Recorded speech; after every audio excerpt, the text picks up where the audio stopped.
Okay, Panic3597. You asked me if there were any tools involved with replacing those two seals, the seal on the alternator side of the crankcase and the seal on the transmission side of the crankcase. And I just want to say beforehand, I'm not familiar with your model bike, but being that it's a two-stroke, I'm going to go ahead and say that yes, there are some tools involved. Now, the first tool I'm going to talk about is a alternator puller. Now, this I got off Rocky Mountain ATV MC a couple years ago when I rebuilt an engine for a late model Suzuki RM. This is a pretty simple tool. If I remember correctly, it was fairly inexpensive, and as you see, the outside part of the tool is threaded, and that just simply threads into the flywheel. You take a big wrench to hold this part of the tool, and you take a socket, and this kind of screws in. As you turn this in, it's actually what it's really doing is pulling the flywheel off of the crankshaft.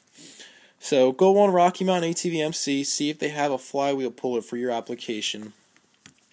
The second tool you'll need, which is also both tools are by Tusk, which again I got off Rocky Mountain ATV MC.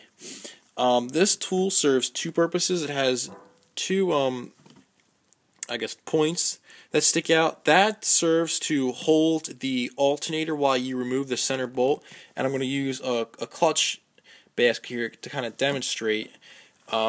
Just make believe this is the alternator. The 2 points there would go into the 2 points on the alternator, and there will be a bolt in the center that you got to undo. This holds the alternator while you zip that bolt off.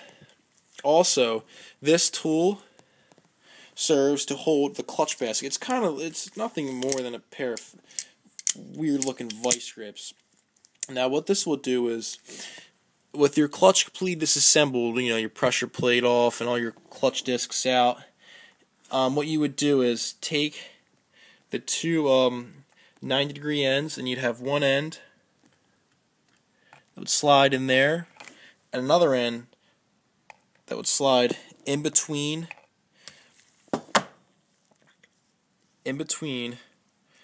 the two,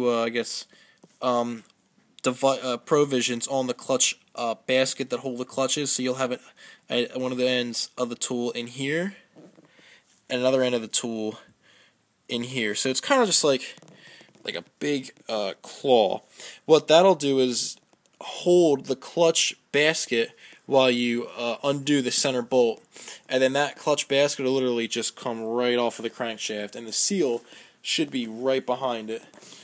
Also, I would recommend, if you don't already have them, invest in a set of picks. They don't have to be fancy picks, but a good hook pick or 90-degree pick. I removed the seals with the engine cases split in half, so it made it much easier. But that should be it. That should be all you need. Again, I'm not too familiar with your year and model bike, but if you have any more questions, man, feel free to shoot me a message.